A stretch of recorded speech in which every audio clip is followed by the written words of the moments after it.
Irmãos, louvado seja Deus pela minha vida e pela sua. Estou feliz de estar aqui. Quero apresentar a minha esposa Angélica, que está ali, o Gabriel, meu primogênito, a Maria Eduarda, a nossa filha, e o Miguelzinho, né? Todos os filhos lindos, graças a Deus. Eu sempre digo isso. Se são lindos, puxaram a mãe, você deve ter percebido, né? Meus irmãos, realmente é uma alegria estar aqui. Eu estava dizendo ao Joabe que eu estive aqui, neste templo, e eu achei que era no culto de organização, mas não foi não, porque eu vi que tem 13 anos, né? E eu tive aqui em 2000 e pouquinho. Foi um culto aqui na porta, e eu falei, Joab, essa porta não era aqui, ela era na esquina. E ele era mesmo, aí ele me mostrou ali, realmente era. E aí fecharam a rua, pastor da Pia era o pastor Silvio Daniel, e o pastor aqui, Jadiel. Então, será que era... Quem estava? Vocês estavam aqui? Vocês estão velhos, hein, gente? Meu Deus, tem tempo. 2000 que... Era posse dele? 2004. Era alguma coisa especial aqui. Aniversário, talvez. 4, 5, 3, talvez. Enfim. Ou 6. Não sei. Mas era por aí. E eu lembro que fecharam a rua ali, né?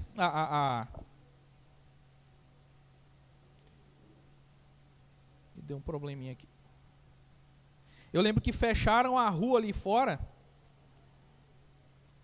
E aí, tinha, acho que, não sei se tinha um caminhão, estou exagerando, como palco. Enfim.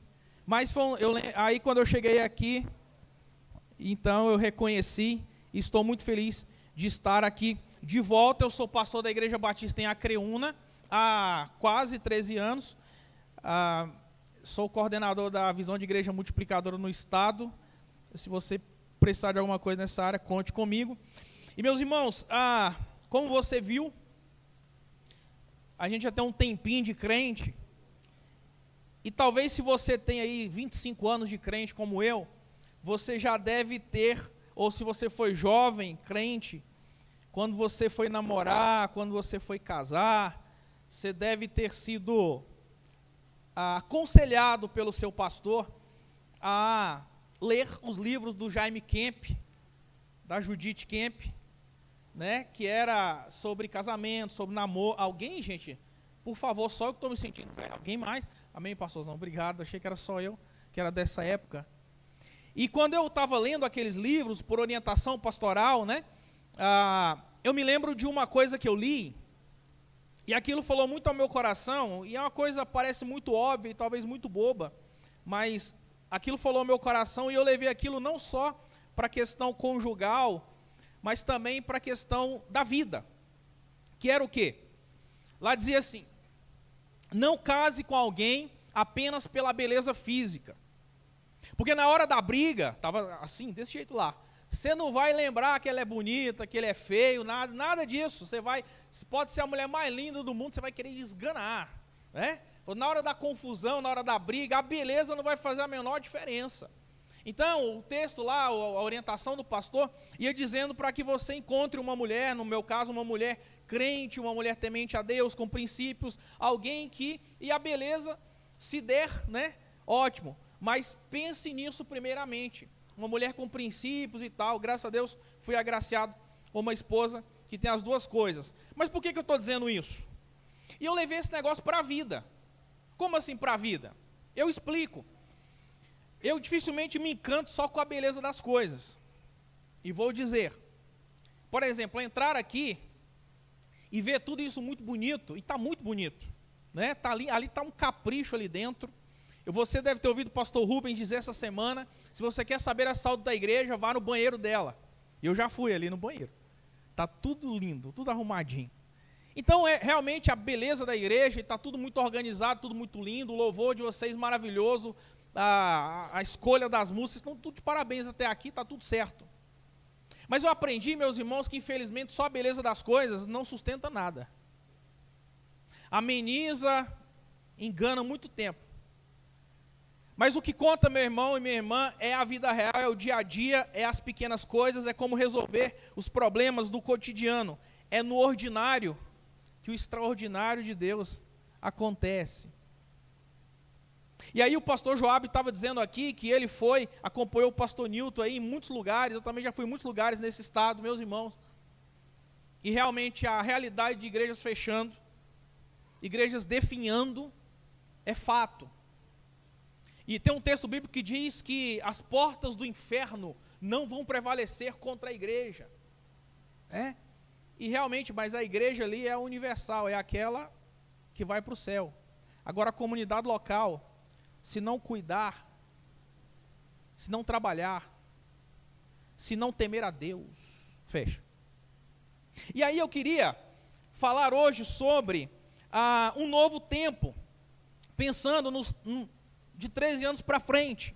Em uma ocasião, no aniversário de uma igreja, eu estava lá, sentado ali cultuando, e o preletor falou assim: onde é que vocês estarão daqui 10 anos? Aí um amigo meu do lado falou assim: se Deus quiser, aqui comendo bolo de aniversário, né? Em mais um aniversário da igreja. E realmente é como o Joab falou, essa é a nossa intenção. Mas isso, meu irmão, minha irmã, vai ser construído por discípulos de Jesus que vão viver a vontade dele neste lugar. Vou repetir. Esses próximos anos serão construídos por discípulos de Jesus que vão construir um novo tempo neste lugar. E aí eu queria que você abrisse a sua Bíblia em Neemias, e nessa noite eu queria olhar para Neemias e ver nele características de um discípulo que serão fundamentais para que você possa, talvez, copiá-lo, imitá-lo e viver na sua vida com Deus e nessa comunidade de fé, nesta igreja, Igreja Batista Liberdade, as características de um verdadeiro discípulo de Jesus.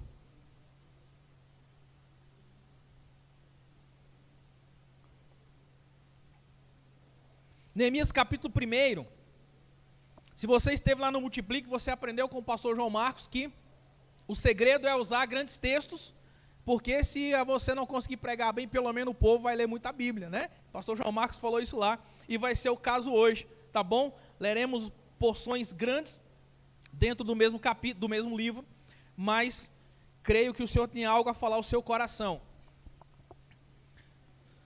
Neemias capítulo 1, a partir do versículo 2, vai dizer assim: Anani, um dos meus irmãos, veio de Judá com alguns outros homens, e eu lhes perguntei acerca dos judeus que restaram, os sobreviventes do cativeiro, e também sobre Jerusalém. E eles me responderam: aqueles que sobreviveram ao cativeiro e estão lá na província passam por grande sofrimento e humilhação. O muro de Jerusalém foi derrubado e suas portas foram destruídas pelo fogo. Quando ouvi essas coisas, sentei-me e chorei, passei dias lamentando, jejuando e orando ao Deus dos céus. Então eu disse: Senhor dos céus, Deus grande e temível, fiel à aliança e misericordioso com os que o amam e obedecem aos seus mandamentos, que os teus ouvidos estejam atentos, os teus olhos estejam abertos para ouvir a oração que o teu servo está fazendo dia e noite diante de ti, em favor de teus servos, o povo de Israel. Confessa os pecados que nós, os israelitas, temos cometido contra ti. Sim, eu e o meu povo temos pecado contra ti, agimos de forma corrupta e vergonhosa contra ti. Não temos obedecido aos mandamentos, aos decretos e às leis que deste ao teu servo Moisés. Lembra-te agora do que disseste a Moisés teu servo: se vocês forem fiéis, eu os espalharei entre as nações, mas se voltarem para mim e obedecerem aos meus mandamentos e os puserem em prática, mesmo que vocês estejam espalhados pelos lugares mais distantes debaixo do céu, de lá eu os reunirei e os trarei para o lugar que me escolhi para estabelecer o meu nome. Estes são os teus servos, o teu povo. Tu os resgataste com o teu grande poder e com o teu braço forte. Senhor, que os teus ouvidos estejam atentos à oração deste teu servo e à oração dos teus servos que têm prazer em temer o teu nome. Faze que hoje este teu servo seja bem sucedido, concedendo-lhe a benevolência deste homem. Nesta época eu era o copeiro do rei. Meus irmãos, você sabe que nesse contexto aqui, em que estamos lendo, o povo estava voltando já para Jerusalém. Ali já havia, por conta do imperador persa Ciro, que havia liberado o povo, né, para voltar, para reconstruir Jerusalém. O Zorobabel já havia reconstruído o templo, Esdras iniciado a reforma religiosa, mas faltava uma coisa muito importante para as cidades daquela época, que era o quê? O muro. faltava os muros em volta daquela cidade. Meus irmãos, uma cidade daquela época sem muro, ela estava à mercê da sorte. Qualquer um entrava e saía, qualquer um vinha e saqueava aquele povo. Você sabe que o fórum da cidade naquela época era na porta, né, da cidade. Lá não tinha muro, não tinha porta, estava tudo destruído. E quando Anani volta e conta isso para Neemias, eu quero que você, em primeiro lugar, aprenda: o discípulo se importa com o reino de Deus. Um discípulo se importa com o reino de Deus. Quando Neemias conta isso para ele, quando ele ouve as notícias da terra, o que ele faz? Ele chora. Meus irmãos, Neemias começa a chorar copiosamente, porque no seu coração dói saber que o seu povo está passando por tão grande aflição. Um discípulo de Jesus, ele se importa com o reino de Deus, ele chora por esta igreja. Quando as coisas aqui não vão bem, isso incomoda ele. Quando as coisas aqui não estão andando como deveria ser, isso dói no seu coração. O discípulo do Senhor, ele se importa com a vontade de Deus. E meus irmãos, nós devemos chorar aos pés do Senhor diante de tempos difíceis. O Senhor está atento ao nosso clamor, ao nosso choro. Ele dá o ombro dele para que possamos chorar, dá o seu colo. Agora só chora quem se importa. Quem não se importa, não derrama uma lágrima. Meus irmãos, quem não se importa, essa igreja fecha, ainda diz assim: ia fechar mesmo, eu sempre falei. Agora quem se importa, meu irmão, realmente chora. Mas tem uma coisa interessante, uma carência interessante para a vida do discípulo. Mas logo depois do choro, deve haver uma reflexão sobre por que estamos passando por aquela situação. O que Neemias fez? Doeu, ele chorou, mas ele falou: Senhor, o Senhor tem razão. Eu sei por que nós estamos passando por isso. Aí ele fala assim: porque aquele povo pecou, sim ou não? Ele fala: porque eu e aquele povo pecou. Ele olha, ele se coloca junto e ele fala: eu sei que eu falhei, eu sei que eu pequei, aquele povo também, estamos em desobediência ao Senhor, eu reconheço o meu pecado e eu estou intercedendo por aquele meu povo, que é pecador também. Eu sei, Senhor, o que nós fizemos. Porque às vezes, meus irmãos, eu não sei você, aqui na Igreja Batista Liberdade, eu sei que isso não acontece, porque aqui é outro nível de igreja, né? Mas às vezes lá na minha região, Senhor, por que estamos passando por isso? Temos nos dedicado tanto, nos esforçado tanto, e esse tanto é só na sua cabeça, na sua consciência, porque na visão de Deus, você está deixando bem a desejar. Mas quando a gente advoga em causa própria, a gente às vezes é meio bonzinho com a gente. Mas o Neemias reconheceu, e um discípulo reconhece, é honesto e sincero com a sua realidade, com a sua condição. E tem humildade para se arrepender e pedir perdão. E a Bíblia diz que o Senhor, a um coração quebrantado e humilde, Ele não rejeita. Entende? O Senhor, Ele não tem problema com o seu pecado, desde que você se arrependa e deixe. E aí, então, o Neemias ora, ele se arrepende, ele clama por aquele povo. Ele entendeu que a situação de Jerusalém estava acontecendo por causa do pecado do povo. E aí, meus irmãos, depois que ele chora, depois que ele lamenta, depois que ele se arrepende, depois que ele pede perdão, aí ele levanta. E agora ele vai agir. A Bíblia diz que há tempo para todas as coisas debaixo dos céus, inclusive o tempo de chorar, mas o tempo de se levantar para agir. Neemias então se levanta e agora ele vai falar com o rei. No capítulo 2 vai começar dizendo assim, no mês de Nisan, do 20º ano do rei Artaxerxes, na hora de servir o vinho, levei-o ao rei. Nunca antes eu tinha estado triste na presença dele. Por isso o rei me perguntou: por que o seu rosto parece tão triste? Se você não está doente, essa tristeza só pode ser do coração. Com muito medo, eu disse ao rei: que o rei viva para sempre. Como não estaria triste o meu rosto, se a cidade em que estão sepultados os meus pais está em ruínas e as suas portas foram destruídas pelo fogo? O rei me disse: o que você gostaria de pedir? Então orei ao Deus dos céus. Olha aí, gente. Então orei ao Deus dos céus e respondi ao rei: se for do agrado do rei, e se o meu servo puder contar com a tua benevolência, que ele me deixe ir à cidade de Judá, onde meus pais estão enterrados, para que eu possa reconstruí-la. Então o rei, com a rainha sentada ao seu lado, perguntou-me: quanto tempo levará a viagem? Quando você voltará? Marquei um prazo com o rei e ele concordou que eu fosse. E a seguir acrescentei, se for do agrado do rei, que me dê cartas aos governadores do Transeufrates para que me deixem passar até chegar a Judá.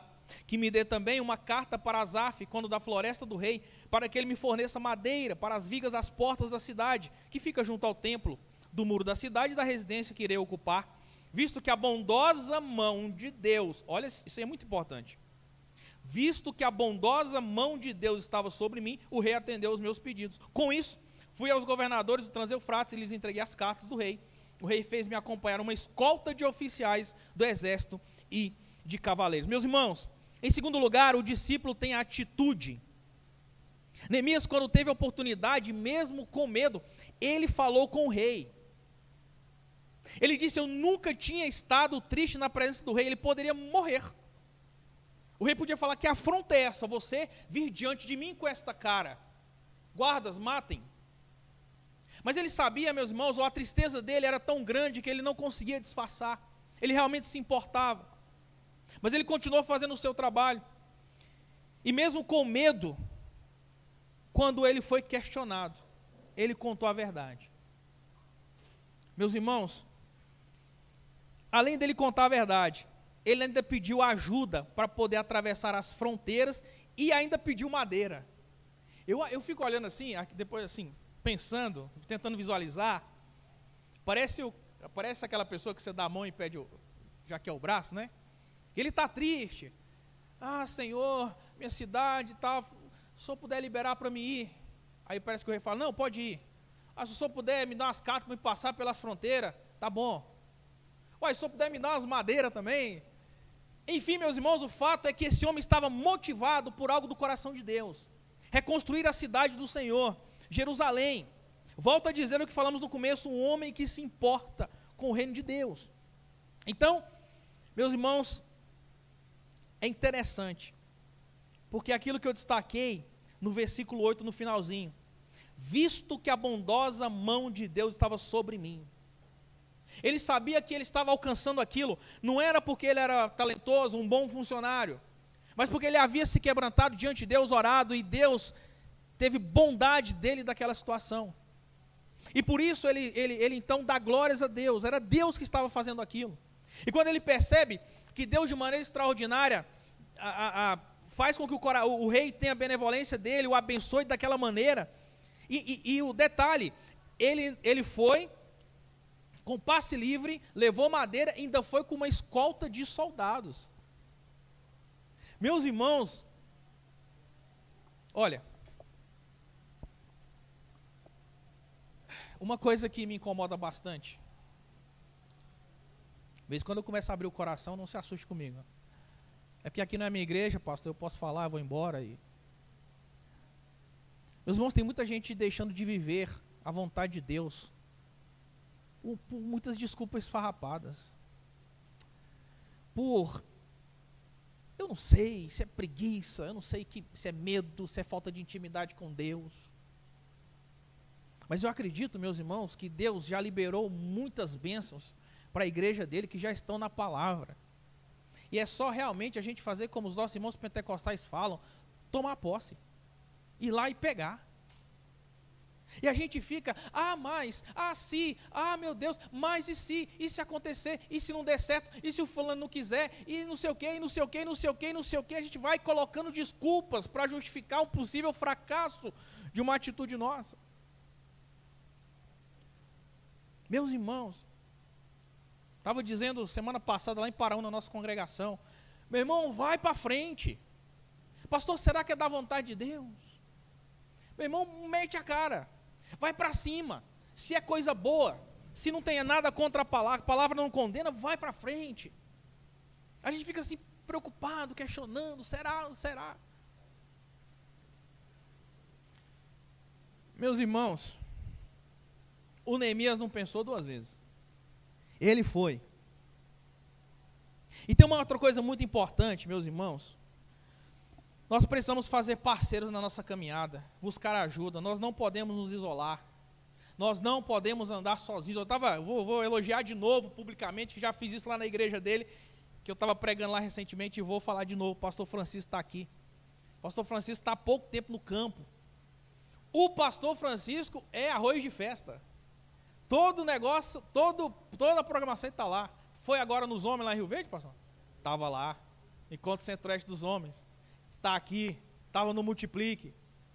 Porque o pastor Francisco não quer andar sozinho. Ele já entendeu que ele não pode andar sozinho. Nós não podemos andar sozinhos. Igreja Batista Liberdade, não se isole.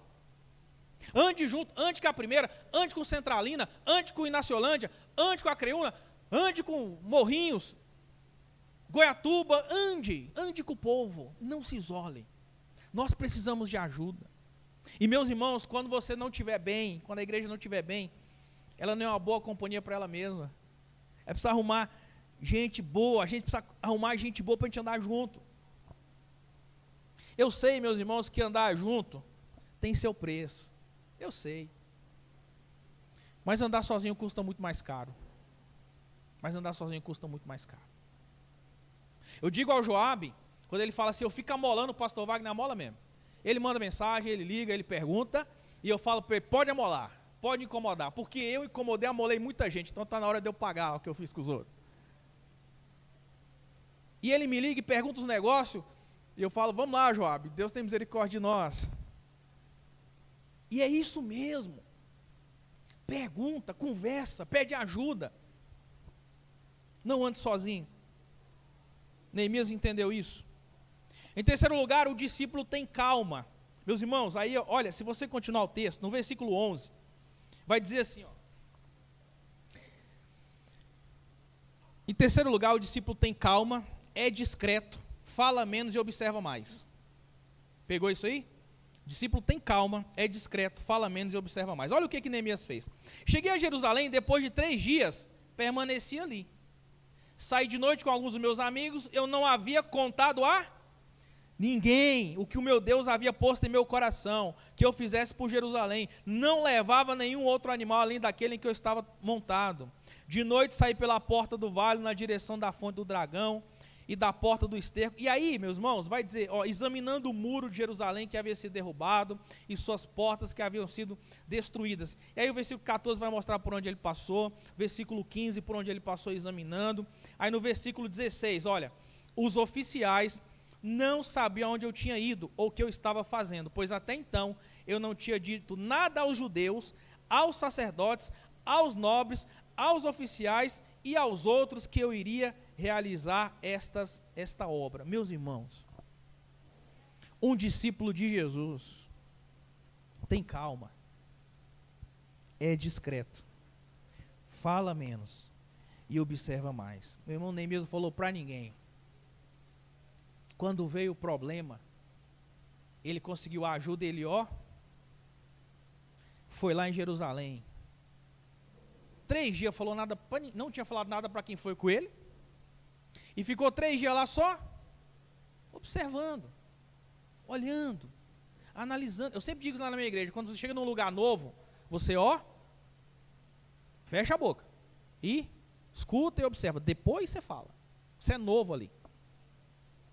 Você não tem lugar de fala ainda. Foi o que Neemias fez. Então depois que ele observa tudo, meus irmãos, depois que ele olha tudo, depois que ele projeta na sua cabeça a reconstrução, dá uma analisada em tudo, só depois disso ele começa o seu trabalho. Só depois disso ele convoca o povo, que é o que vai acontecer nos próximos versículos desse capítulo. Meus irmãos, eu não sei, aqui também não acontece isso, que é outro tipo de crente, mas às vezes, meus irmãos, eu fico sabendo que um casal na minha igreja quebrou os pratos, brigou, porque lá no Instagram está assim, procura-se casa para alugar. Aí você já sabe, brigaram. Aí eles vão. Aí você tem que ir lá, fulano, tá tudo bem? Como é que tá? O povo hoje põe tudo no Instagram. Põe tudo no status. Coloca assim, amigo é só para as horas, você quer saber se fulano é seu amigo, é nas horas difíceis. Aí você sabe que é uma indireta para alguém. Porque quando a gente precisa ninguém aparece, você sabe que é uma indireta para alguém. Meus irmãos, a gente está numa fase na época do upload, né? Passamos da época do download, agora é o upload. Todo mundo quer falar, todo mundo quer postar, todo mundo quer dizer. Meus irmãos, mas um discípulo de Jesus, ele coloca primeiro aos pés da cruz. Depois ele vai agir. Pense nisso. Uma pausa de 2 segundos, só para me ouvir esse hino que está passando. Voltemos à mensagem. Ai, Jesus. Até desconcentrei. Meus irmãos, no capítulo 3, tem uma coisa muito interessante. Se você começar a ler o capítulo 3, ele olhou, ele juntou o povo, ele orientou o povo. E aí, meus irmãos, olha o que acontece no capítulo 3. Primeiro versículo. O sumo sacerdote Eliasibe e os seus colegas sacerdotes começaram o seu trabalho e reconstruíram a porta das ovelhas. Eles a consagraram e colocaram as portas no lugar, depois construíram o muro até a torre do 100, que consagraram até a torre de Ananiel. 2. Os homens de Jericó construíram o trecho seguinte. Zacu, filho de Ir, construiu logo adiante. A porta do peixe foi reconstruída pelos filhos de Azená. E aí, meus irmãos, ele vai o capítulo 3 inteiro dizendo, a família tal pegou aquele canto, a outra família pegou aquela parte, o outro pegou aquela porta, o outro pegou a parte de cá. Meus irmãos, uma igreja e esses próximos 13, 20, 45, 50 anos que o Joab falou, serão reconstruídas pelas mãos de cada um de vocês. De cada um que vai se dedicar. De cada um que vai fazer a sua parte. A partir do Joab como pastor da igreja e a todos. Meus irmãos, todos nós podemos ajudar. Se todos nós fizermos, se todos nós trabalharmos, se todos nós nos juntarmos, unirmos, nós vamos avançar. Tem uma frase que eu ouvi lá no Multiplique. Eu já tinha ouvido, mas eu gosto muito dela. Meus irmãos, igreja não é pouca gente fazendo muita coisa. Não é pouca gente fazendo muita coisa. Mas é muita gente fazendo pouca coisa. Quando eu falo pouca coisa, não me entenda mal. Aqui também eu sei que não é assim, a PIB de Tumbiara não é assim também. Mas às vezes nas igrejas, você tem meia dúzia se matando. Para os outros, os 3 S's, pastor Francisco. Salvo, sentado e satisfeito. E às vezes insatisfeito. Agora, se cada um pega um pouquinho, meu irmão, pensa como a gente avança. Ah, é nada, pastor? Não é não? Então daqui a pouco você vai ver como não avança. Em 4º lugar, discípulo é persistente e encorajador. No capítulo 4, olha o que vai acontecer, meus irmãos. Persistente e encorajador. Quando Sambalate soube que estávamos reconstruindo o muro, ficou furioso, ridicularizou os judeus, e na presença de seus compatriotas e dos poderosos de Samaria, disse: o que aqueles frágeis judeus estão fazendo? Será que vão restaurar o seu muro? Irão oferecer sacrifícios? Irão terminar a obra num só dia? Será que vão conseguir ressuscitar pedras de construção daqueles montes de entulho e das pedras queimadas? Tobias, o amonita que estava ao seu lado, completou: pois que construam, basta que uma raposa suba lá para que esse muro de pedras desabe. Deixa eu dizer uma coisa para você. Igreja Batista Liberdade, liderado pelo pastor Joab, vem bombando, trabalhando, se dedicando, avançando, batizando, desenvolvendo, crescendo. E sabe quem é que vai vir para cá? Os filhos do inferno, para atrapalhar. Joab, porque o seu rostinho bonito não é mais bonito que o meu, do que os outros pastores. Todos nós passamos por isso, todos nós. Os filhos do inferno vêm para atrapalhar. Você pode ter certeza disso. Eles virão, se é que já não chegaram. Mas, como foi com Neemias, olha o que o Neemias fez, meus irmãos. Esse pessoal veio, começou a desanimar, começou a falar uns negócios para o povo. No versículo 6 diz assim, nesse meio tempo, fomos reconstruindo o muro, até que em toda a sua extensão, chegamos à metade da sua altura, pois o povo estava totalmente dedicado ao trabalho.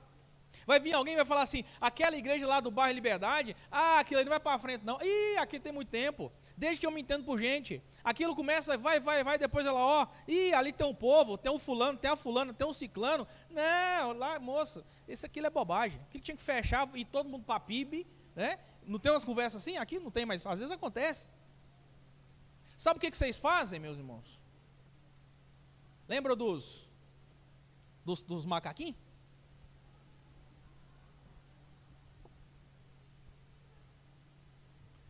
Faz o que os macaquinhos faz.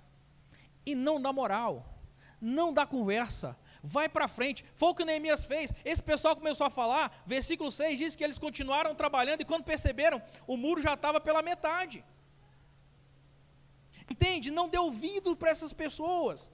Foque no seu objetivo, foque em Cristo Jesus. Porque, meus irmãos, mesmo se você se dedicar, pode acontecer destes filhos do inferno que vêm para atrapalhar, colocarem medo, porque olha o que aconteceu, a partir do versículo 8, todos juntos planejaram atacar Jerusalém e causar confusão, mas nós oramos ao nosso Deus e colocamos guardas de dia e de noite, para proteger-nos deles. Enquanto isso, o povo de Judá começou a dizer, os trabalhadores já não têm mais força, ainda há muito entulho, por nós mesmos não conseguiríamos reconstruir o muro. Os nossos inimigos diziam, antes que descubram qualquer coisa, ou nos vejam, estaremos bem ali no meio deles, vamos matá-los, acabar com o trabalho deles. Os judeus que moravam perto deles, 10 vezes nos preveniram, para onde quer que vocês se virarem, saibam que seremos atacados de todos os lados. O que aconteceu aqui? Essa conversa do Sambalate, do Tobias, começou a realmente pôr medo do povo. O povo começou a conversar, gente, eles estão se preparando, eles vão vir para cima de nós, eles vão atacar, e eles estão conversando aí, estão se preparando. Esse pessoal começou a ficar com medo. Meus irmãos, vamos voltar ao versículo que eu comentei. As portas do inferno não vão prevalecer contra a igreja. Quem é que ataca quem nesse texto? Interpretação de texto. As portas do inferno não prevalecerão contra a igreja. Quem é que está atacando quem? A igreja que ataca o inferno. A igreja que ataca o inferno. Meus irmãos, eu já ouvi um pastor numa Assembleia da Convenção Batista Brasileira dizer o seguinte: nós temos que trabalhar assim, mais ou menos. Nós não podemos ir demais, porque senão o diabo fica furioso. E rapaz, você precisa ver que luta. Meus irmãos, está repreendido em nome de Jesus. Nós vamos para cima. Nós somos mais do que vencedores por meio daquele que nos amou. Nós estamos do lado do time que venceu. Nós sabemos o nosso destino. Nós sabemos que o inferno, o diabo já tem um lugar dele. Nós não podemos temer investidas do diabo, nós vamos para cima em nome de Jesus. Sem dar lugar na sua vida correta diante de Deus, vamos para cima. O Neemias não deu ouvido, mesmo assim o povo começou a desanimar. Olha o Neemias de novo, versículo 13. Por isso, Neemias contando, posicionei alguns do povo atrás dos pontos mais baixos do muro, nos lugares abertos, divididos por famílias, armados de espadas, lanças e arcos.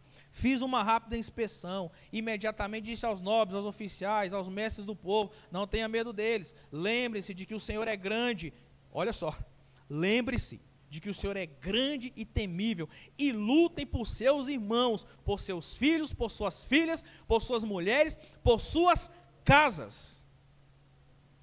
Lutem por seus irmãos, por seus filhos, por suas mulheres, por suas casas. Lá em Acreúna, alguns anos atrás, congregação da PIB de Rio Verde, chega lá pastor Samuel Neves, missionário de Missões Nacionais.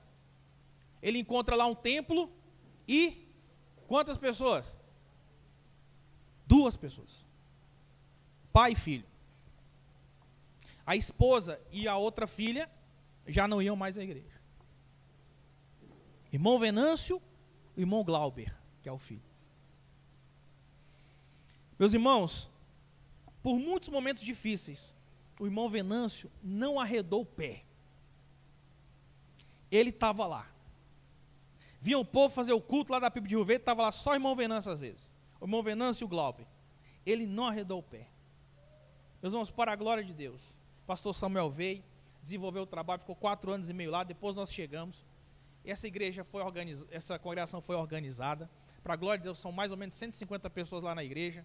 Meus irmãos, o irmão Venâncio casou, a esposa voltou para a igreja, a filha voltou para a igreja, ele e a esposa são nossos diáconos hoje. Os filhos são uma bênção, e os filhos casaram, o genro e a nora são bênção, e os netos, tem 3 netos na igreja, 2 menininhas gêmeas, a Priscila e a Gabriela, que eu chamo de Trifena e Trifosa, né? E elas amam a igreja, não perdem o culto, o negócio é estar na igreja, está na igreja, está na igreja, está na igreja. E quando eu fico olhando elas assim, eu fico rupiado, eu me emociono de contar isso, porque, meus irmãos, o irmão Venâncio falou, eu vou lutar para ter uma igreja para os meus netos. Os meus netos terão uma igreja aqui para eles congregarem. E é nisso que nós temos que pensar. Se vocês estavam aqui naquela época, lutaram para que os filhos de vocês tivessem uma igreja hoje. Entende isso? Não é desanimar na primeira luta, na primeira confusão, na primeira fofoca. Às vezes, meus irmãos, entre irmãos, eu pulei essa parte, mas no livro de Neemias, tem um momento lá que eles começam a acusar um ao outro por causa do negócio de juro, de dinheiro emprestado. E Neemias tem que contornar aquilo, eu pulei porque é muita coisa. Meus irmãos, o reino dividido não subsiste. Foquem para que vocês tenham uma igreja para os filhos, para os netos de vocês, em nome de Jesus. Porque Neemias foi e começa a encorajar o povo. E ele começa a falar, olha, se preparem, vamos nos armar. Versículo 15, quando os inimigos descobriram que sabíamos de tudo, que Deus tinha frustrado a sua trama, todos nós voltamos para o muro, cada um para o seu trabalho. Daquele dia em diante, enquanto a metade dos meus homens fazia o trabalho, a outra metade permanecia armada, de lanças, escudos, arcos, couraças. Os oficiais davam apoio a todo o povo de Judá, que estava construindo o muro. Aqueles que transportavam o material faziam o trabalho com uma mão e com a outra seguravam uma arma. Meus irmãos, o texto diz, a hora que os inimigos ficaram sabendo, eles recuaram, mas eles continuaram se prevenindo. Tem outro texto maravilhoso que eu gosto, sujeitai-vos a Deus, resisti ao diabo, e ele fugirá de vós. Pastor, onde é que esse tudo aqui vai dar? Onde é que vai acabar esse negócio? Antes de acabar, no capítulo 6, nos 4 primeiros versículos, quando esses inimigos cansaram de tentar, eles ainda quiseram tentar contra a vida do Neemias, e ele fala assim, quando Sambalate, Tobias e Gesem, o árabe, e o restante de nossos inimigos souberam que eu havia reconstruído o muro e que não havia ficado nenhuma brecha, embora até então eu ainda não tivesse colocado as portas nos seus lugares, Sambalate e Gesem mandaram-me a seguinte mensagem, venha, vamos nos encontrar num dos povoados da planície de Oron. Eles, contudo, estavam tramando fazer-me mal. E por isso enviei-lhes mensageiros com esta resposta. Olha isso, abre aspas. Estou executando um grande projeto e não posso descer. Por que parar a obra para ir encontrar-me com vocês? Eles me mandaram 4 vezes a mesma mensagem. Em todas elas, dei-lhes a mesma resposta. Meus irmãos, não perca tempo com bobagem. Não perca tempo com besteira. Você está trabalhando numa grande obra na Igreja Batista Liberdade. Lá em Centralina, pastor Gilberto. Lá na PIB de Tumbiara. Lá em Naciolândia. E as outras igrejas estão aqui representadas. Você está trabalhando por uma grande obra. Não perde tempo com besteira, não. Eu tenho dito isso por onde eu passo, porque eu acho que é útil. E não me julgue, não me condene. Meu irmão, larga o Bolsonaro e o Lula para lá em nome de Jesus. Pelo amor de Deus. Já deu. Meus irmãos, o nome de Jesus é o nome que está acima de todo nome. Tem gente que precisa ser salvo na direita e na esquerda. A solução para o país é Jesus Cristo. Em nome de larga esse negócio. Foque em que realmente pode transformar a realidade do nosso país. E por fim, nos versículos 15 e 16 desse capítulo, do capítulo 6. Olha onde que deu esse negócio. O muro ficou pronto no dia 25 de Elu, em 52 dias, meus irmãos, menos de 2 meses. Nenhum pedreiro nos dias de hoje entrega um obra tão rápido. Quando todos os nossos inimigos souberam disso, todas as nações vizinhas ficaram aterrorizadas e abateu-se o seu orgulho, pois perceberam que esta obra havia sido executada com a ajuda do nosso Deus. Como diz os coaches, pegou a visão, meu irmão? Pegou a visão do negócio? Foque em quem importa, Jesus Cristo. Trabalhe, seja discreto, chore quando tem que chorar, haja quando tem que agir, não perca tempo com bobagem.